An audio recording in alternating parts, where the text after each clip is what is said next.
I'm working on a lesson plan for customer acquisition cost. And uh, my assistant gave me this plan, presented me with this plan. And one of the things, it's a little light.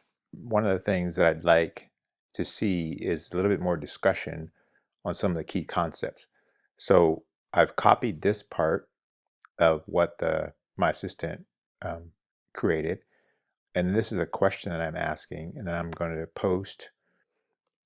I'm just going to copy that information that I've already um, paste the information I already copied. And so I'm going to see if I can get it to help me develop a plan for a little bit more detail so I can take them through individual activities. And so here is what it's doing for me. I had it also, it gave me some examples. I know a lot of my students are interested in fitness, so I had it create an example for calculating customer acquisition costs for a gym. So I will use that in the classroom, but I wanted it to give me some structure, maybe some ideas for additional activities that I can use to help the students maybe be a little bit more engaged with this lesson plan. And here it goes, creating all this for me. And I'll go through it and pick out what I like and what I don't like.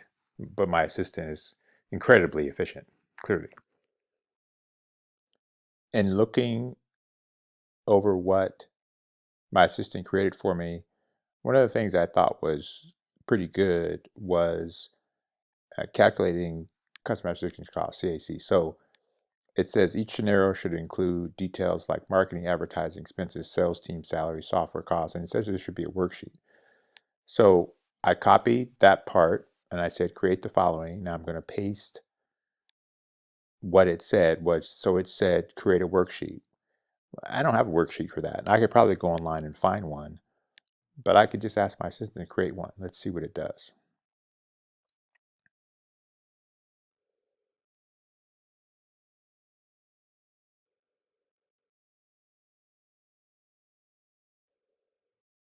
So what it's doing is creating kind of fictitious scenarios for me with different types of businesses. And so the students can simply add these numbers into a spreadsheet. And this would be great because I can also have them work on, we've gone over working with spreadsheets.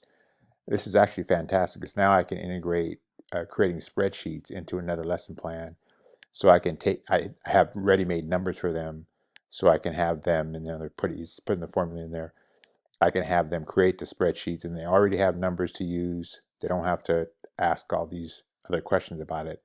This will be all ready to go. Again, I could have in the past is what I would have done is looked online, tried to create something clearly if I had something in the past.